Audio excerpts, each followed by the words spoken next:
ભવિષ્ય પુરાણની કથાને આગળ વધારી ભાગ 31 પ્રતિષ્ઠા મુહૂર્ત તથા જળાશય વગેરેની પ્રતિષ્ઠા વિધિ। સૂતજી કહે છે કે હે બ્રાહ્મણો, ઋષિઓએ દેવતા વગેરેની પ્રતિષ્ઠામાં માઘ ફાગણ વગેરે 6 માસ નિયત કર્યા છે। જ્યાં સુધી ભગવાન વિષ્ણુ શયન કરતા નથી ત્યાં સુધી પ્રતિષ્ઠા વગેરે કાર્ય કરવા જોઈએ। શુક્ર, બુધ, ગુરુ અને સોમ આ 4 વાર શુભ છે। જે લગ્નમાં શુભ ગ્રહ સ્થિત હોય તથા શુભ ગ્રહોની દ્રષ્ટિ પડતી હોય તે લગ્નમાં પ્રતિષ્ઠા કરવી જોઈએ। તિથિઓમાં બીજ, ત્રીજ, પાંચમ, સાતમ, દશમ, તેરસ તથા પૂર્ણિમા તિથિઓ ઉત્તમ છે।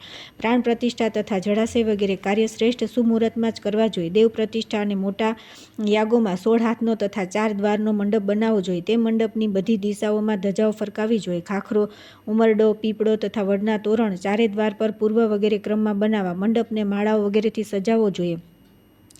દિક્પાલોની પતાકાઓ તેમના વર્ણો અનુસાર બનાવવી જોઈએ। મધ્યમાં નીલ વર્ણની પતાકા લગાવવી જોઈએ। ધ્વજ દંડ જો 10 હાથનો હોય તો પતાકા 5 હાથની બનાવવી જોઈએ। મંડપના દ્વારો પર કેળના સ્તંભ મૂકવા જોઈએ। મંડપના મધ્યમાં તથા ખૂણાઓમાં વેદીઓની રચના કરવી જોઈએ। યોનિ અને મેખલા મંડિત કુંડનું તથા વેદી પર સર્વતોભદ્ર ચક્રનું નિર્માણ કરાવવું જોઈએ। કુંડના ઈશાન ભાગમાં કળશની સ્થાપના કરી તેને માળા વગેરેથી અલંકૃત કરવો જોઈએ। યજમાને પંચદેવ તથા યજ્ઞેશ્વર નારાયણને નમસ્કાર કરી પ્રતિષ્ઠા વગેરે ક્રિયાનો સંકલ્પ કરીને બ્રાહ્મણોથી આ પ્રમાણે અનુજ્ઞતા પ્રાપ્ત કરાવી હું આ પુણ્ય દેશમાં શાસ્ત્રોક્ત વિધિથી જળાશય વગેરેની પ્રતિષ્ઠા કરીશ। તમે બધા એના માટે મને આજ્ઞા પ્રદાન કરો। આમ કહીને માતૃ શ્રાદ્ધ તથા વૃદ્ધિ શ્રાદ્ધ સંપન્ન કરવું। ભેરી વગેરેના મંગળમય વાદ્યોની સાથે મંડપમાં 16 હરે રામ, રામ રામ, હરે હરે વગેરે મંત્રો લખવા તથા ઇન્દ્રાદિ દિક્પાલો, દેવતાઓ તથા તેમના આયુધો વગેરેના પણ યથાસ્થાન ચિત્રો બનાવવા। પછી આચાર્ય અને બ્રહ્માની વરણી કરે। વરણી કર્યા પછી આચાર્ય અને બ્રહ્મા યજમાન પર પ્રસન્ન થઈને તેના સર્વવિધ કલ્યાણની કામના કરી સ્વસ્તિ કહેવું। પછી સપત્નીક યજમાને સર્વ ઔષધિઓથી આપોહિષ્ઠા આ મંત્ર દ્વારા બ્રહ્મા, ઋત્વિક વગેરે સ્નાન કરાવે। જવ, ઘઉં, નિવાર, તલ, સામો, શાલી, પ્રિયંગુ અને વ્રીહી આ 8 સર્વૌષધિ કહેવાય છે। આચાર્ય વગેરે દ્વારા આજ્ઞા મળતા યજમાને પત્ની સહિત સફેદ વસ્ત્ર તથા ચંદન વગેરે ધારણ કરી પુરોહિતને આગળ કરીને મંગળ ઘોષની સાથે પુત્ર પૌત્રાદિ સહિત પશ્ચિમ દ્વારથી યજ્ઞ મંડપમાં પ્રવેશ કરવો। ત્યાં વેદીની પ્રદક્ષિણા કરીને નમસ્કાર કરવા। બ્રાહ્મણની આજ્ઞા અનુસાર યજમાન નિશ્ચિત આસન પર બેસે। બ્રાહ્મણો સ્વસ્તિ વાચન કરે। પછી યજમાને પંચદેવોનું પૂજન કરવું। પછી સરસવ વગેરેથી વિઘ્ન કરતા ભૂતોનું અપસરણ કરાવે। યજમાન પોતાના બેસવાના આસનને પુષ્પ ચંદનથી અર્ચન કરે। પછી ભૂમિનો હાથેથી સ્પર્શ કરીને આ પ્રમાણે કહે, પૃથ્વી માતા, તમે લોકોને ધારણ કર્યા છે અને તમને વિષ્ણુએ ધારણ કર્યા છે। તમે મને ધારણ કરો અને મારા આસનને પવિત્ર કરો। પછી સૂર્યને અર્ધ્ય આપી ગુરુને હાથ જોડીને પ્રણામ કરવા। હૃદય કમળમાં ઈષ્ટદેવનું ધ્યાન કરી 3 પ્રાણાયામ કરવા। ઈશાન દિશામાં કળશ પર વિઘ્નરાજ ગણેશનું ગંધ, પુષ્પ, વસ્ત્ર તથા વિવિધ નૈવેદ્ય વગેરેથી ગણાનાન્વા મંત્રથી પૂજન કરવું। ત્યારબાદ આ બ્રહ્મણ યજુ આ મંત્રથી બ્રહ્માજીની ત્રિદિશણો આ મંત્રથી ભગવાન વિષ્ણુની પૂજા કરવી। પછી વેદીની ચારે બાજુ બધા દેવતાઓને સ્વ સ્વ સ્થાન પર સ્થાપિત કરીને તેમનું પૂજન કરવું। પછી રાજાધિરાજય પ્રસહ્ય આ મંત્રથી ભૂશુદ્ધિ કરીને શ્વેત પદ્માસન પર વિરાજમાન શુદ્ધ સ્ફટિક તથા શંખ, કુંદ તથા ઇન્દુ જેવા ઉજ્જવળ વર્ણ, કિરીટ, કુંડળધારી, શ્વેત કમળ, શ્વેત માળા અને શ્વેત વસ્ત્રથી અલંકૃત, શ્વેત ગંધથી અનુલિપ્ત, હાથમાં પાશ લીધેલા સિદ્ધ ગંધર્વો તથા દેવતાઓ દ્વારા સ્તુત્ય નાગલોકની શોભારૂપ મકર ગ્રાહ કુર્મ વગેરે નાના જળચરોથી આવૃત જળાશય ભગવાન વરુણદેવનું ધ્યાન કરવું। ધ્યાન પછી પંચજ્ઞાસના કરે, અર્ધ્ય સ્થાપન કરીને મૂળ મંત્રનો જપ કરે તથા તે જળની આસન, યજ્ઞ સામગ્રી વગેરેનું પ્રોક્ષણ કરવું। પછી ભગવાન સૂર્યને અર્ધ્ય આપવું। પછી ઈશાન કોણમાં ભગવાન ગણેશ, અગ્નિકોણમાં ગુરુ પાદુકા તથા અન્ય દેવતાઓની યથાક્રમ પૂજા કરવી। મંડળના મધ્યમાં શક્તિસાગર, અનંત, પૃથ્વી, આધારશક્તિ, કુર્મ, સુમેરુ તથા મંદર અને પંચતત્વનું સાંગોપાંગ પૂજન કરવું। પૂર્વ દિશામાં કળશની ઉપર શ્વેત અક્ષત અને પુષ્પ લઈ ભગવાન વરુણદેવનું આહ્વાન કરવું। વરુણને 8 મુદ્રા દેખાડવી। ગાયત્રી મંત્રથી સ્નાન કરાવવું તથા પાદ્ય, અર્ધ્ય, પુષ્પાંજલિ વગેરે ઉપચારોથી વરુણની પૂજા કરવી। ગ્રહો, લોકપાલો, દિક્પાલો તથા પીઠ પર બ્રહ્મા, શિવ, ગણેશ અને પૃથ્વીનું ગંધ, ચંદન વગેરેથી પૂજન કરવું। પીઠના ઈશાનાદિ કોણમાં કમલા, અંબિકા, વિશ્વકર્મા, સરસ્વતી તથા પૂર્વાદિ દ્વારોમાં 49 મરુદ્ગણોનું પૂજન કરવું। પીઠની બહાર પિશાચ, રાક્ષસ, ભૂત, વેતાળ વગેરેની પૂજા કરવી। કળશ પર સૂર્ય વગેરે 9 ગ્રહોનું આહ્વાન તેમજ ધ્યાન કરીને પાર્ધ્ય, અર્ધ્ય, ગંધ, અક્ષત, પુષ્પ, નૈવેદ્ય તથા બલિ વગેરે દ્વારા મંત્રો બોલી તેમની પૂજા કરવી અને તેમની પતાકાઓ તેમને નિવેદિત કરવી। વિધિપૂર્વક સર્વ દેવતાઓનું પૂજન કરી શતરુદ્રીય પાઠ કરવો જોઈએ। હવન કરવાના સમયે વરુણ સૂક્ત, રાત્રિ સૂક્ત, રૌદ્ર સૂક્ત, પવનમાન સૂક્ત, પુરુષ સૂક્ત, શાક્ત સૂક્ત, અગ્નિ સૂક્ત, સૌર સૂક્ત, જ્યેષ્ઠ સામ, વામદેવ સ્થામ, રથંતર સામ તથા રક્ષોઘ્ન વગેરે સૂક્તોનો પાઠ કરવો જોઈએ. પોતાની ગુહ્યોક્ત વિધિથી કુંડોમાં અગ્નિ પ્રદીપ્ત કરીને હવન કરવો જોઈએ. જે દેવને યજ્ઞ થાય અથવા જે દેવતાની પ્રતિષ્ઠા થાય તેને પ્રથમ આહુતિઓ આપવી જોઈએ. પછી તલ, ઘી, પાયસ, પાન, પુષ્પ, અક્ષત તથા સમિધા વગેરે દ્વારા અન્ય દેવતાઓના મંત્રોથી તેમને આહુતિઓ આપવી જોઈએ.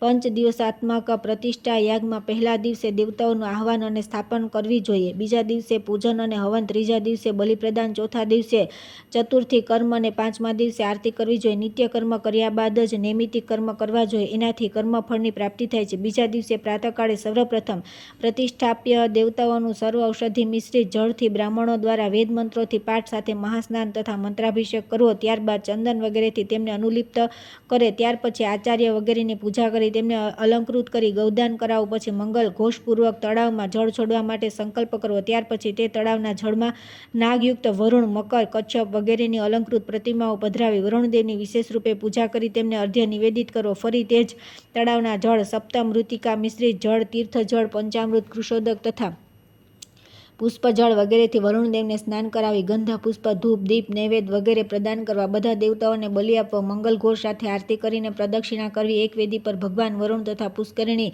દેવીની યથાશક્તિ સુવર્ણ વગેરેની પ્રતિમા બનાવી ભગવાન વરુણદેવ સાથે દેવી પુષ્કરિણીના વિવાહ કરાવી તેમને વરુણદેવને અર્પણ કરી દેવા. એક લાડકાનો યુપ જે યજમાનની ઊંચાઈ બરાબર હોય તેને અલંકૃત કરી તળાવના ઈશાન કોણમાં મંત્રપૂર્વક રોપીને સ્થિર કરી દેવો. પ્રાસાદના ઈશાન કોણમાં, પ્રપારના દક્ષિણ ભાગમાં તથા આવાસના મધ્યમાં યુપ રોપવો જોઈએ. ત્યાર પછી દિક્પાલોને બલિ આપવો. બ્રાહ્મણોને ભોજન તેમજ દક્ષિણા આપવી. તે તળાવના જળની મધ્યમાં જલ માતૃભ્યો નમઃ એમ કહીને જળ માતૃકાઓનું પૂજન કરવું અને માતૃકાઓની પ્રાર્થના કરવી કે હે માતૃકા દેવીઓ, ત્રણેય લોકના ચરાચર પ્રાણીઓની સંતૃપ્તિ માટે આ જળ મારા દ્વારા છોડવામાં આવ્યું છે. આ જળ સંસાર માટે આનંદદાયક થાવ. આ જળાશયની તમે લોકો રક્ષા કરો. આવી જ મંગલ પ્રાર્થના ભગવાન વરુણદેવને પણ કરવી. પછી વરુણદેવે બિંબ, પદ્મ તથા નાગમુદ્રા દેખાડી બ્રાહ્મણોને તે જળાશયનું જળ પણ દક્ષિણા રૂપે પ્રદાન કરવું. પછી તર્પણ કરીને અગ્નિ પ્રાર્થના કરવી. સ્વયં પણ તે જળનું પાન કરે. પિતરોને અર્ધ્ય પ્રદાન કરે. ત્યાર પછી વરુણદેવની પ્રાર્થના કરી જળાશયની પ્રદક્ષિણા કરે. પછી બ્રાહ્મણો દ્વારા વેદ ધ્વનિઓના ઉચ્ચારણપૂર્વક યજમાન પોતાના ઘરમાં પ્રવેશ કરે અને બ્રાહ્મણો, ગરીબ, અંધો, કૃપણો તથા કુમારિકાઓને ભોજન કરાવી સંતુષ્ટ કરે તેમજ ભગવાન સૂર્યને અર્ધ્ય પ્રદાન કરે. મધ્યમ પર્વ દ્વિતીય ભાગ સંપૂર્ણ. ત્યાર પછી આવે છે મધ્યમ પર્વ ત્રીજો ભાગ, ઉદ્યાન પ્રતિષ્ઠા વિધિ. સુજી કહે છે કે હે બ્રાહ્મણો, ઉદ્યાન વગેરેની પ્રતિષ્ઠામાં જે કંઈ વિશેષ વિધિ છે હવે તેને કહી રહ્યો છું તે તમે સાંભળો. સર્વપ્રથમ એક ચોકોર મંડળની રચના કરી તેના પર અષ્ટદળ કમળ બનાવો. મંડળના ઈશાન કોણમાં કળશની સ્થાપના કરી ને તેના પર ભગવાન ગણનાથ અને વરુણદેવની પૂજા કરવી. ત્યાર પછી મધ્યમ કળશમાં સૂર્યાદિ ગ્રહોની પૂજા કરવી. પછી પશ્ચિમ વગેરે દ્વાર દેશોમાં બ્રહ્મા અને અનંત તથા મધ્યમાં વરુણની પૂજા કરવી. જળથી પૂર્ણ કળશમાં ભગવાન વરુણનું આહ્વાન કરી કહેવું, વરુણદેવ, હું તમારું આહ્વાન કરું છું. હે વિભો, તમે અમને સ્વર્ગ પ્રદાન કરો. ત્યાર પછી પૂર્વ ભાગમાં મંદિરગીરીની સ્થાપના કરીને તોરણ પર વિશ્વક્ષેનની પૂજા કરવી અને કર્ણિકા દેશમાં ભગવાન વાસુદેવનું પૂજન કરવું. ભગવાન વાસુદેવ શુદ્ધ સ્ફટિક જેવા છે. તેમણે પોતાના ચારે હાથોમાં શંખ, ચક્ર, ગદા અને પદ્મ ધારણ કરેલા છે. તેમના વક્ષસ્થળ પર શ્રીવત્સ ચિહ્ન અને કૌસ્તુભ મણિ સુશોભિત છે તથા મસ્તક સુંદર મુગટથી અલંકૃત છે. તેમના દક્ષિણ ભાગમાં ભગવતી કમલા, વામ ભાગમાં પુષ્ટિદેવી વિરાજમાન છે. સુર, અસુર, સિદ્ધ, કિન્નર, યક્ષ વગેરે તેમની સ્તુતિ કરે છે. વિષ્ણુરરાટ આ મંત્રથી ભગવાન વિષ્ણુની પૂજા કરવી. તેમની સાથે સંકર્ષણાદિ અને વિમલા વગેરે શક્તિઓની ધૂપ, દીપ વગેરે ઉપચારોથી અર્ચના કરીને પ્રાર્થના કરવી. તેમની સામે ઘીનો દીપ પ્રજ્વલિત કરવો અને ગુગળનો ધૂપ પ્રદાન કરીને ઘી મિશ્રિત ખીરનું નૈવેદ્ય ધરાવો. કર્ણિકાના દક્ષિણ તરફ કમળની ઉપર સ્થિત સોમનું ધ્યાન કરવું. તેમનો વર્ણ શુક્લ છે. તેઓ શાંત સ્વરૂપ છે. તેમણે પોતાના હાથોમાં વરદ અને અભય મુદ્રા ધારણ કરી છે. તેમજ કેયુર વગેરે ધારણ કરવાના કારણે અત્યંત શોભાયમાન છે. ઇમ દેવા આ મંત્રથી તેમની પૂજા કરી તેમને ઘી મિશ્રિત ભાતનું નૈવેદ્ય અર્પણ કરવું. પૂર્વ વગેરે દિશાઓમાં ઇન્દ્ર, જયંત, આકાશ, વરુણ, અગ્નિ, ઈશાન, તત્પુરુષ તથા વાયુની પૂજા કરવી. કર્ણિકાની ડાબી બાજુ શુક્લ વર્ણવાળા મહાદેવનું ત્ર્યંબકમ મંત્રથી પૂજન કરી નૈવેદ્ય વગેરે પ્રદાન કરવું. ભગવાન વાસુદેવને માટે હવિષ્યથી 8, સોમના માટે 28 તથા શિવના માટે 2 ખીરની આહુતિઓ આપવી.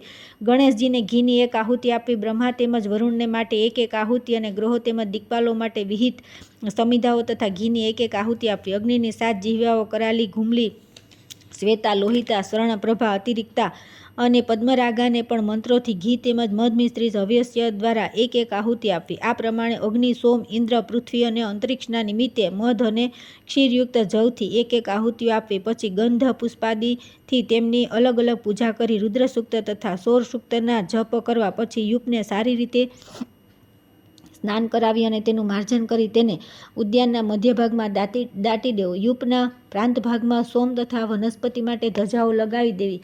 કોદાસ્તાકસ્મા મંત્રથી વૃક્ષોના કર્ણવેધ સંસ્કાર કરવા. એક અણીદાર સોયથી વૃક્ષની દક્ષિણ તથા વામ ભાગના 2 પાંદડાનું છેદન કરવું. નવગ્રહોની તૃપ્તિ માટે લાડુ વગેરેનો ભોગ લગાવવો તથા બાળક અને કુમારિકાઓને માલપુલા ખવડાવવા. રંગીન સૂત્રોથી ઉદ્યાનના વૃક્ષોને વીંટાળીને તે વૃક્ષોનું જળથી પ્રાશન કરાવવું અને પછી આ પ્રાર્થના મંત્ર બોલવો. વૃક્ષાગ્રાત પતિતસ્યાપી આરોહતિ પતિતસ્ય ચ મરેણ વાસ્તિ ભંગે વ કરતા પાર્પેન લિપ્યતે. તાત્પર્ય એ છે કે વિધિપૂર્વક ઉદ્યાન વગેરેમાં લગાવેલા વૃક્ષ પરથી જો કોઈ પડી જાય, પડીને મરી જાય અથવા હાડકાં ભાંગી જાય તો તે પાપનો ભાગી વૃક્ષ લગાડનાર થતો નથી. ઉદ્યાનના નિમિત્તે પૂજા વગેરે કર્મ કરાવનાર આચાર્યને સોનું, ધાન, ગાય તથા દક્ષિણા પ્રદાન કરી તેમની દક્ષિણા કરવી. ઋત્વિકને પણ સોનું, ચાંદી વગેરે દક્ષિણામાં આપવા. બ્રહ્માને પણ દક્ષિણા આપી સંતુષ્ટ કરવા તેમજ અન્ય સદસ્યોને પણ પ્રસન્ન કરવા. પછી યજમાન સ્થાપિત કળશના જળથી સ્નાન કરે. સૂર્યાસ્તથી પહેલાં જ પૂર્ણાહુતિ સંપન્ન કરવી. સંપૂર્ણ કાર્ય પૂર્ણ કરીને પોતાના ઘરે જવું અને વિપ્રો દ્વારા ત્યાં બલ, કામ, હયગ્રીવ, માધવ, પુરુષોત્તમ, વાસુદેવ, ધનાધ્યક્ષ અને નારાયણ આ બધાનું વિધિવત સ્મરણ કરી પૂજન કરાવવું અને પંચગવ્ય મિશ્રિત દહીં ભાતનું નૈવેદ્ય અર્પણ કરવું. બલ વગેરે દેવતાઓની પૂજા કર્યા પછી દક્ષિણ તરફ ચ્યોના પૃથ્વી આ મંત્રથી પૃથ્વી દેવીની પૂજા કરવી. મધુ મિશ્રિત પાયસાનનું નૈવેદ્ય અર્પિત કરવું. પૃથ્વી દેવી શુદ્ધ કાંચન વર્ણની આભાથી યુક્ત છે. હાથમાં વરદ અને અભય મુદ્રા ધારણ કરેલી છે. સંપૂર્ણ અલંકારોથી અલંકૃત છે. ઘરના વામ ભાગમાં વિશ્વકર્માનું યજન કરવું. વિશ્વકર્મન આ મંત્ર તેમની પૂજામાં વિનિયુક્ત છે. ભગવાન વિશ્વકર્માનો વર્ણ શુદ્ધ સ્ફટિક સમાન. તેઓ ત્રિશૂળ અને ટંક ધારણ કરનારા તથા શાંત સ્વરૂપ છે. એમને મધ અને પિષ્ટકનો બલિ આપવો. પછી કોષમાંડ સૂક્ત તથા પુરુષ સૂક્તનો પાઠ કરવો. આ પૃથ્વી હોમ કર્મમાં મધ અને પાયસયુક્ત હવિષ્યની 8 આહુતિઓ આપવી તથા બીજા દેવતાઓને એક એક આહુતિ આપવી. ઉદ્યાનની ચારે બાજુ અથવા વચ્ચે વચ્ચે ઉદ્યાનની રક્ષા માટે પાળ બનાવી જેમને ધર્મ સેતુ કહેવાય છે. ઉદ્યાનની દ્રઢતાને માટે વિશેષ પ્રબંધ કરવો. ધર્મસેતુનું નિર્માણ કરી તેમની આ પ્રમાણે પ્રાર્થના કરવી. પિચ્છિલે પતિતાનામ ચ ઉચ્છેતિના સંગતઃ પ્રતિષ્ઠિતે ધર્મસેતો ધર્મો મે સ્યાત પાતકમ યે ચાત્રમ પ્રાણીન સંતિ રક્ષામ કુર્વન્તિ સેતવઃ વેદ ગમેન યત્પુણ્યમ યથૈવ હિ સમર્પિતમ. તાત્પર્ય એ છે કે જો કોઈ વ્યક્તિ આ ધર્મસેતુ પરથી પડી જાય, ખસી પડે તો આ ધર્મસેતુના નિર્માણનું કોઈ પાપ મને ન લાગે. કેમ કે આ ધર્મસેતુનું નિર્માણ મેં ધર્મની અભિવૃદ્ધિ માટે જ કર્યું છે. આ સ્થાન પર આવનારા પ્રાણીઓની આ ધર્મસેતુ રક્ષા કરે. વેદાધ્યન વગેરેથી જે પુણ્ય પ્રાપ્ત થાય છે તે પુણ્ય આ ધર્મસેતુનું નિર્માણ કરાવવાથી પ્રાપ્ત થઈ જાય છે. ત્યાર પછી આવે છે ગોચર ભૂમિનું વિસર્જન તથા લઘુ ઉદ્યાનોમાં પ્રતિષ્ઠા વિધિ. ભારતમાં પહેલાં બધા ગામ, નગરોની બધી દિશાઓમાં થોડે દૂર સુધી ગોચર ભૂમિ રહેતી. તેમાં ગાયો સ્વચ્છંદ રૂપે ચરતી હતી અને તે ભૂમિ બધા લોકોના હરવા ફરવાના ઉપયોગમાં આવતી હતી. નાના નાના બાળકો પણ તેમાં રમતા હતા. આવી પ્રથા હજી થોડા સમય પહેલાં સુધી હતી, પરંતુ હવે તે સર્વથા લુપ્ત થઈ ગઈ છે. એનાથી ગૌધનને મોટું નુકસાન થયું છે, જેનું ફળ પ્રકૃતિ, અનાવૃષ્ટિ, ભીષણ મોંઘવારી, દુકાળની સ્થિતિ, ભૂકંપ, મહાયુદ્ધ અને સર્વત્ર નિર્દોષ લોકોની હત્યાના રૂપમાં પરોક્ષ તથા પ્રત્યક્ષ રૂપે આપી રહી છે. આની નિવૃત્તિનું એકમાત્ર સાધન છે પ્રાચીન પુરાણોક્ત સદાચાર, ગૌસેવા અને આસ્તિકતાપૂર્ણ આધ્યાત્મિક દ્રષ્ટિનું પુનઃ અનુસંધાન અને અનુસરણ કરવું. ભલા આજની દશાથી જ્યાં કોઈને પણ કોઈ સ્થિતિમાં સહેજ પણ શાંતિ નથી, તેનાથી બીજી વધારે ચિંતાની વાત કઈ હોઈ શકે. આ દ્રષ્ટિથી આ અધ્યાય બહુ જ મહત્વનો છે અને બધા વાચકોને અત્યંત પ્રયત્નપૂર્વક પોતપોતાના ગામ, નગરની ચારે બાજુ ગોચરનો અથવા ગોત પ્રચાર માટે ભૂમિ છોડી ગાયોના સંરક્ષણમાં સહાયક બનવું જોઈએ. સૂજી કહે છે કે હે બ્રાહ્મણો, હવે હું ગોચર ભૂમિ વિશે કહી રહ્યો છું તે તમે સાંભળો. ગોચર ભૂમિના ઉત્સર્ગ કર્મમાં સર્વપ્રથમ લક્ષ્મીની સાથે ભગવાન વિષ્ણુની વિધિ અનુસાર પૂજા કરવી જોઈએ. એ જ પ્રમાણે બ્રહ્મા, રુદ્ર, કારાલિકા, વરાહ, સોમ, સૂર્ય અને મહાદેવજીનું ક્રમશઃ વિવિધ ઉપચારોથી પૂજન કરવું. હવન કર્મોમાં લક્ષ્મીનારાયણે ઘીની 3 આહુતિઓ આપવી. ક્ષેત્રપાલોને મધ મિશ્રિત એક એક લાજાહુતિ આપવી. ગોચર ભૂમિનો ઉત્સર્ગ કરીને વિધાન અનુસાર યુપની સ્થાપના કરવી તથા તેની અર્ચના કરવી. તે યુપ 3 હાથનો ઊંચો અને નાગની ફણાઓથી યુક્ત હોવો જોઈએ. તેને એક હાથે જમીનમાં રોપવો જોઈએ. ત્યારબાદ વિશ્વેશ્વા આ મંત્રનું ઉચ્ચારણ કરવું અને નાગાધિપતયે નમઃ, અચ્યુતાય નમઃ તથા ભૌમાય નમઃ કહીને યુપના માટે લાભ નિવેદિત કરવો. મયી ગૃહ્યામ આ મંત્રથી રૂદ્રમૂર્તિ સ્વરૂપ તે યુપની પંચોપચાર પૂજા કરવી, આચાર્યને અન્ન, વસ્ત્ર અને દક્ષિણા આપવી તથા હોતા અને અન્ય ઋત્વિજોને પણ આ અભિષ્ટ દક્ષિણા આપવી. ત્યાર પછી તે ગોચર ભૂમિમાં રત્ન મૂકી આ મંત્ર બોલી ગોચર ભૂમિનો ઉત્સર્ગ ત્યાગ કરી દે. શિવલોકસ્થા ગાવઃ સર્વદેવસુ પૂજિતા ગોભ્ય એષા મયા ભૂમિ સંપ્રદતા શુભાર્થિના. શિવલોક સ્વરૂપ આ ગોચર ભૂમિ, ગોલોક તથા ગાયો બધા દેવતાઓ દ્વારા પૂજી છે. તેથી કલ્યાણની કામનાથી મેં આ ભૂમિ ગાયના માટે પ્રદાન કરી દીધી છે. આ પ્રમાણે જે સમાહિત ચિત્તે ગાયોને માટે ગોચર ભૂમિ સમર્પિત કરે છે તે સર્વ પાપોથી મુક્ત થઈ વિષ્ણુલોકમાં પૂજાય છે. ગોચર ભૂમિમાં જેટલી સંખ્યામાં ઘાસ, વેલ, લતા ઉગે છે તેટલા હજારો વર્ષો સુધી તે સ્વર્ગલોકમાં પ્રતિષ્ઠિત થાય છે. ગોચર ભૂમિની સીમા પણ નિશ્ચિત કરવી જોઈએ. તે ભૂમિની રક્ષા માટે પૂર્વમાં વૃક્ષો રોપવા જોઈએ, દક્ષિણમાં સેતુ બનાવો, પશ્ચિમમાં કાંટાળા વૃક્ષો રોપવા અને ઉત્તરમાં કૂવો બનાવવો જોઈએ. આમ કરવાથી કોઈ પણ ગોચર ભૂમિની સીમાનું ઉલ્લંઘન કરી શકશે નહીં. તે ભૂમિને પાણી અને ઘાસથી પરિપૂર્ણ કરવી. નગર કે ગામની દક્ષિણ દિશામાં ગોચર ભૂમિ છોડવી જોઈએ. જે વ્યક્તિ કોઈ અન્ય પ્રયોજનથી ગોચર ભૂમિને ખેડે છે, ખોદે છે કે નષ્ટ કરે છે તે પોતાના કુળને પાતકી બનાવે છે અને તે અનેક બ્રહ્મહત્યાઓથી આક્રાંત થઈ જાય છે. જે સારી પેઠે દક્ષિણા સાથે ગોચર્મ ભૂમિનું દાન કરે છે તે દાતા દાન અપાયેલી ભૂમિમાં જેટલા તૃણ છે તેટલા સમય સુધી સ્વર્ગ અને વિષ્ણુલોકથી ચ્યુત થતો નથી. ગોચર ભૂમિ છોડ્યા પછી બ્રાહ્મણોને સંતુષ્ટ કરવા વૃષોત્સર્ગમાં જે ભૂમિદાન કરે તે પ્રેત્યોનીને પ્રાપ્ત થતો નથી. ગોચર ભૂમિના ઉત્સર્ગના સમયે જે મંડપ બનાવવામાં આવે છે તેમાં ભગવાન વાસુદેવ અને સૂર્યનું પૂજન તથા તલ, ગોળની 8 આહુતિઓ હવન કરવો જોઈએ. દેહી મેં આ મંત્રથી મંડપની ઉપર 4 શુક્લ ઘટ સ્થાપિત કરવા, પછી 16 સૂક્ત અને વૈષ્ણવ સૂક્તનો પાઠ કરવો. 8 વડપત્રો પર 8 દિક્પાલ દેવતાઓના ચિત્ર અથવા પ્રતિમા બનાવી તેમને પૂર્વ વગેરે 8 દિશાઓમાં સ્થાપિત કરવી અને પૂર્વાદી દિશાઓના અધિપતિઓ ઇન્દ્ર, અગ્નિ, યમ, નિરુતિ વગેરે દ્વારા ગોચર ભૂમિની રક્ષા માટે પ્રાર્થના કરવી. પ્રાર્થના પછી 4 વર્ણોની મૃગ તેમજ પક્ષીઓની અવસ્થિતિ માટે વિશેષ રૂપે ભગવાન વાસુદેવની પ્રસન્નતાના માટે ગોચર ભૂમિનું ઉત્સર્જન કરવું જોઈએ. ગોચર ભૂમિના નષ્ટ ભ્રષ્ટ થઈ જવાથી ઘાસ જીર્ણ થઈ ગયા પછી તથા ફરી ઘાસ ઉગાડવા માટે પૂર્વવત પ્રતિષ્ઠા કરવી જોઈએ, જેથી ગોચર ભૂમિ અક્ષય બની રહે. પ્રતિષ્ઠા કાર્યના માટે ભૂમિના ખોદાણ વગેરે કામમાં કોઈ જીવ જંતુ મરી જાય તો તેનું મને પાપ ન લાગે, બલકે ધર્મ થાય અને આ ગોચર ભૂમિમાં નિવાસ કરવાવાળા મનુષ્ય, પશુ, પક્ષીઓ, જીવજંતુઓ તમારા અનુગ્રહથી નિરંતર કલ્યાણ થાય એવી ભગવાનને પ્રાર્થના કરવી જોઈએ. ત્યાર પછી ગોચર ભૂમિને ત્રિગુણિત પવિત્ર ધાગા દ્વારા 7 વાર વીંટાળી દેવી. વીંટાળવાના સમયે સૂત્રામાણમ પૃથ્વી આ ઋચાનો પાઠ કરવો. ત્યારબાદ આચાર્યને દક્ષિણા આપવી. મંડપમાં બ્રાહ્મણોને ભોજન કરાવે, ગરીબ, અંધ તેમજ કૃપણોને સંતુષ્ટ કરે. ત્યાર પછી મંગળ ધ્વનિ સાથે પોતાના ઘરમાં પ્રવેશ કરવો. એ જ પ્રમાણે તળાવ, કૂવો, વાવ વગેરેની પણ પ્રતિષ્ઠા કરાવી જોઈએ. વિશેષ રૂપે તેમાં વરુણ દેવની અને નાગોની પૂજા કરવી જોઈએ. હે બ્રાહ્મણો, હવે હું નાના તેમજ સાધારણ ઉદ્યાનોની પ્રતિષ્ઠા વિશે કહી રહ્યો છું. એમાં મંડળ બનાવવાની જરૂર નથી, બલકે શુભ સ્થાનમાં 2 હાથના સ્થંડિલ પર કળશ સ્થાપિત કરવો જોઈએ. તેના પર ભગવાન વિષ્ણુ અને સોમની અર્ચના કરવી જોઈએ. માત્ર આચાર્યની વરણી કરવી, સૂત્રથી વૃક્ષોને વીંટાળી ફૂલની માળાઓથી શણગારવા, પછી જળની ધારાથી વૃક્ષોને સિંચવા જોઈએ. 5 બ્રાહ્મણોને ભોજન કરાવવું, વૃક્ષોને કર્ણવેદ સંસ્કાર અને સંકલ્પપૂર્વક તેમનું ઉત્સર્જન કરી દેવું. મધ્ય સ્થાનમાં યુપ રોપવો અને દિશા વિદિશાઓ તથા મધ્ય સ્થાનમાં કેળનું વૃક્ષ રોપવું, તેમજ વિધાનપૂર્વક ઘીનો હોમ કરવો. પછી સ્વિષ્ટકૃત હવન કરી પૂર્ણાહુતિ કરવી. વૃક્ષના મૂળમાં ધર્મ, પૃથ્વી, દિશા, દિક્પાલ અને યક્ષની પૂજા કરવી તથા આચાર્યને સંતુષ્ટ કરવા. દક્ષિણામાં ગાય આપી. બધું કાર્ય વિધાન અનુસાર પરિપૂર્ણ કરી ભગવાન સૂર્યને અર્ધ્ય પ્રદાન કરવો. ત્યાર પછી આવે છે અસ્વસ્થ, પુષ્કરણી તથા જળાશયની પ્રતિષ્ઠા વિધિ. સૂજી બોલ્યા કે હે બ્રાહ્મણો, પીપળાના વૃક્ષની પ્રતિષ્ઠા કરવી હોય તો તેના મૂળિયા પાસે 2 હાથ લાંબી પહોળી એક વેદી બનાવી ચંદન વગેરેથી પ્રોક્ષિત કરવી. તેના પર કમળની રચના કરી અર્ધ્ય પ્રદાન કરવો. પ્રથમ દિવસની રાત્રે તદિષ્ણો આ મંત્ર દ્વારા કળશ સ્થાપન કરી ગંધ, ચંદન, દુર્વા તથા અક્ષત સમર્પિત કરવા. ચંદનવાળું સફેદ સૂત્ર કળશને બાંધવું. પ્રથમ કળશ ઉપર ગણેશજીનું, બીજા કળશ પર બ્રહ્માજીનું પૂજન કરવું. દિશાઓમાં દિક્પાલ અને વૃક્ષના મૂળમાં નવગ્રહોનું પૂજન કરવું. વૃક્ષના મૂળમાં વિષ્ણુ, મધ્યમાં શંકર તથા આગળ બ્રહ્માની પૂજા કરી હવન કરવો. પિષ્ટાકનનો બલિ આપવો. આચાર્યને દક્ષિણા આપી વૃક્ષને જળથી સિંચવું, તેની પ્રદક્ષિણા કરવી અને ભગવાન સૂર્યને અર્ધ્ય આપીને ઘરે આવી જવું. વાવ વગેરેની પ્રતિષ્ઠામાં પ્રથમ ભૂત શુદ્ધિ કરી સૂર્યને અર્ધ્ય પ્રદાન કરો. ત્યાર પછી ગણેશ, ગુરુ પાદુકા, જય અને ભદ્રનું સમાહિત થઈને પૂજન કરવું.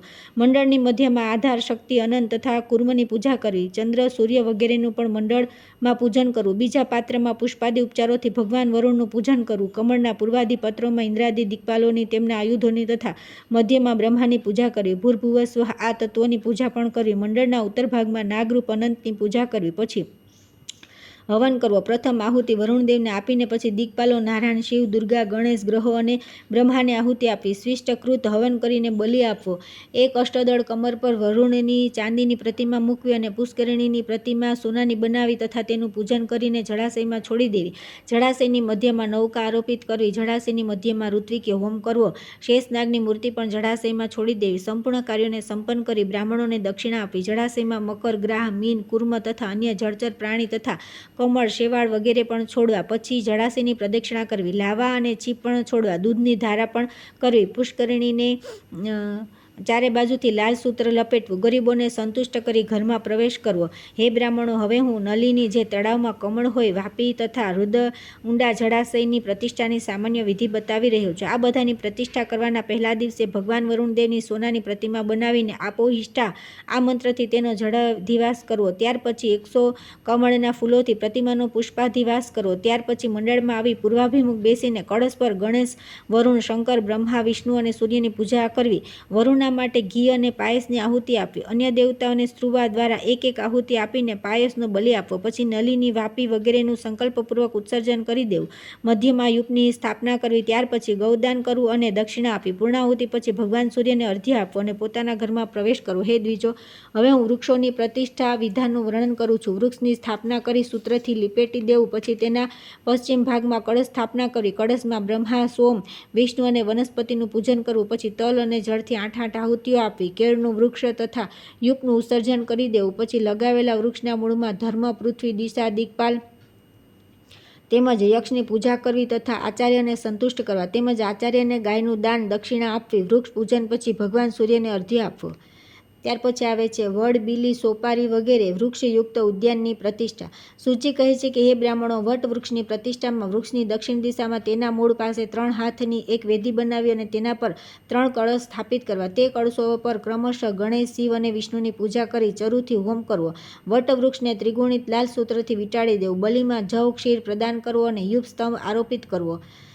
વટ વૃક્ષના મૂળમાં યક્ષ, નાગ, ગંધર્વ, સિદ્ધ અને મરુદગણોની પૂજા કરવી. આ પ્રમાણે સંપૂર્ણ ક્રિયાઓ વિધિ અનુસાર પૂરી કરવી. બીલીના વૃક્ષની પ્રતિષ્ઠામાં પહેલા દિવસે વૃક્ષનું અધિવાસન કરવું. ત્ર્યંબકમ આ મંત્રથી વૃક્ષને પવિત્ર સ્થાન પર સ્થાપિત કરી સુનાવમાં આ મંત્રથી ગંધોદક દ્વારા તેને સ્નાન કરાવવું. મેં ગુહ્યામી આ મંત્રથી વૃક્ષ પર ચોખા ચડાવવા. ક્યા નક્ષત્ર આ મંત્રથી ધૂપ, વસ્ત્ર તથા માળા ચડાવી. ત્યાર પછી રુદ્ર, વિષ્ણુ, દુર્ગા અને ધનેશ્વર કુબેરનું પૂજન કરવું. પછી બીજા દિવસે પ્રાતઃકાળે ઉઠીને શાસ્ત્રાનુસાર નિત્ય ક્રિયાથી નિવૃત્ત થઈને ઘરમાં 7 બ્રાહ્મણ દંપતીને ભોજન કરાવવું. પછી બીલીના મૂળમાં 2 હાથની ગોળ વેદી બનાવી તેને ગેરુ તથા સુંદર પુષ્પ, પાંદડીઓ વગેરેથી રંગી શણગારી તેના પર અષ્ટદળ કમળની રચના કરવી. વૃક્ષને લાલ સૂત્ર 5, 7 કે 9 વાર વીંટાળવું. વૃક્ષના મૂળમાં ઉત્તરાભિમુખ થઈને ડાંગર રોપવી તથા શિવ, વિષ્ણુ, બ્રહ્મા, ગણેશ, શેષ, અનંત, ઇન્દ્ર, વનપાલ, સોમ, સૂર્ય તથા પૃથ્વી એમનું ક્રમશઃ પૂજન કરવું. તલ અને અક્ષતથી હવન કરવો તથા ઘી ભાતનું નૈવેદ્ય અર્પણ કરવું. યક્ષોના માટે અડદ અને ભાતનો ભોગ ધરવો.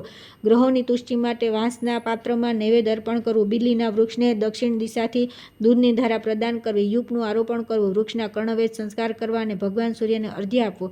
જો 100 હાથનો લાંબો પહોળો ઉદ્યાન હોય તો તેમાં સોપારી કે આંબાના ફળ લાગેલા હોય તો આવા ઉદ્યાનની પ્રતિષ્ઠામાં વાસ્તુમંડળની રચના કરી વાસ્તુ વગેરે દેવતાઓનું પૂજન કરી યજન કર્મ કરવું. વિશેષ રૂપે વિષ્ણુ તેમજ પ્રજાપતિ વગેરે દેવતાઓનું પૂજન કરવું. હવનના અંતમાં બ્રાહ્મણોને દક્ષિણા આપવી. ત્યાર પછી આવે છે મંડપ, મહાયુપ અને પરબ વગેરેની પ્રતિષ્ઠા. સુજી કહે છે કે હે દ્વિજગણો, હવે હું યજ્ઞો વગેરેના નિમિત્તે નિર્મિત થનારા મંડપોની પ્રતિષ્ઠા વિધિ બતાવું છું. તે મંડપ શિલામય હોય અથવા કાષ્ઠમય અથવા તૃણ પત્રાદિથી બનાવેલો હોય. આવી સ્થિતિમાં અધિવાસનના પ્રારંભમાં શુભ લગ્ન મુહૂર્તમાં ઘટ સ્થાપન કરવું. તે કળશ પર સૂર્ય, સોમ અને વિષ્ણુની અર્ચના કરવી. આપોહિષ્ઠા આ મંત્ર દ્વારા કુશોદકથી તથા આપાયાવસ્ય યજુ આ મંત્ર દ્વારા સુગંધિત જળથી પ્રોક્ષણ કરવું. ગંધ દ્વારા આ ઋચાથી ચંદન, સિંદૂર, આલતા અને અંજન સમર્પિત કરવું. પછી બીજા દિવસે પ્રાતઃ વૃદ્ધિ શ્રાદ્ધ કરવું. શુભ લક્ષણવાળા મંડપમાં દિક્પાલોની સ્થાપના કરવી. મધ્યમાં વેદીની ઉપર મંડળનું ચિત્ર અંકિત કરવું. તેમાં સૂર્ય, સોમ, વિષ્ણુની તથા કળશ પર ગણેશ, નવગ્રહ વગેરેની પૂજા કરવી. સૂર્ય માટે 108 વાર પાયસ હોમ કરવો. વિષ્ણુ અને સોમના નિમિત્તે 12 આહુતિઓ તથા પાયસનો બલિ આપવો. વાસ્તુદેવતાનું પૂજન કરવું અને તેમને અર્ધ્ય આપી વિધિવત આહુતિ આપવી. પછી તે મંડળનો સંકલ્પ કરી યોગ્ય બ્રાહ્મણને સમર્પિત કરી દેવો. તેને વિધિવત દક્ષિણા આપવી અને સૂર્યના માટે અર્ધ્ય પ્રદાન કરવો. તૃણ મંડળમાં વિશેષ રૂપે વાસુદેવની સાથે ભગવાન સૂર્યની પૂજા કરવી. એક ઘટ પર વરદાયક ભગવાન ગણેશજીની પૂજા કરી વિસર્જન કરવું. ઈશાન કોણમાં યુપની સ્થાપના કરી બધી દિશાઓમાં ધજા ફરકાવી. હે બ્રાહ્મણો, હવે હું 4 હાથથી લઈને 16 હાથના પ્રમાણમાં બનાવેલા મહાયુપની તથા પરબ તથા કુવા વગેરેની પ્રતિષ્ઠા વિધિ બતાવી રહ્યો છું. આમની પ્રતિષ્ઠામાં ગર્ગ ત્રિરાત્ર યજ્ઞ કરવો જોઈએ. પરબના પશ્ચિમ ભાગમાં શ્વેતકુંભ પર ભગવાન વરુણને સ્થાપિત કરી ગાયત્રી મંત્ર તથા આપોહિષ્ટા આ મંત્રથી આમને સ્નાન કરાવવું જોઈએ. ત્યાર પછી ગંધ, તેલ, પુષ્પ અને ધૂપ વગેરેથી મંત્રપૂર્વક તેમની અર્ચના કરી તેમને વસ્ત્ર, નૈવેદ્ય, દીપ તથા ચંદન વગેરેથી નિવેદિત કરવું જોઈએ. પ્રતિષ્ઠાના અંતમાં શ્રાદ્ધ કરીને એક બ્રાહ્મણ દંપતીને ભોજન કરાવવું જોઈએ. 8 હાથનો એક મંડપ બનાવી તેમાં કળશની સ્થાપના કરી તેની ઉપર નારાયણની સાથે વરુણ, શિવ, પૃથ્વી વગેરેનું તે મંત્રોથી પૂજન કરવું. ત્યાર પછી સ્થાલિપાક વિધાનથી હવન માટે કુશકંડિકા કરવી. ભગવાન વરુણનું પૂજન કરીને સ્ત્રુવા દ્વારા તેમને વરુણસ્ય વગેરે મંત્રોથી 10 આહુતિઓ પ્રદાન કરવી. અન્ય દેવતાઓના માટે ક્રમશઃ એક આહુતિ આપવી. ત્યાર પછી સ્વિષ્ટકૃત હવન કરવો અને અગ્નિની સપ્તજીવાઓના નામથી ચરુનો હોમ કરવો. ત્યાર પછી બધાને નૈવેદ્ય અને બલિ પ્રદાન કરવો. ત્યાર પછી સંકલ્પ વાક્ય બોલીને કૂપનું ઉત્સર્જન કરવું. બ્રાહ્મણોને દુધાળ ગાય તેમજ દક્ષિણા આપવી. જો નાના કૃપની પ્રતિષ્ઠા કરવી હોય તો ગણેશ તથા વરુણ દેવતાની કળશ પર વિધિવત પૂજા કરવી જોઈએ. કળશ પર લાલ સૂત્ર વીંટાળવું જોઈએ. યુપ સ્થાપિત કર્યા પછી સંકલ્પપૂર્વક કૃપનું ઉત્સર્જન કરવું જોઈએ. બ્રાહ્મણોને વિધિવત સન્માનપૂર્વક દક્ષિણા આપવી જોઈએ.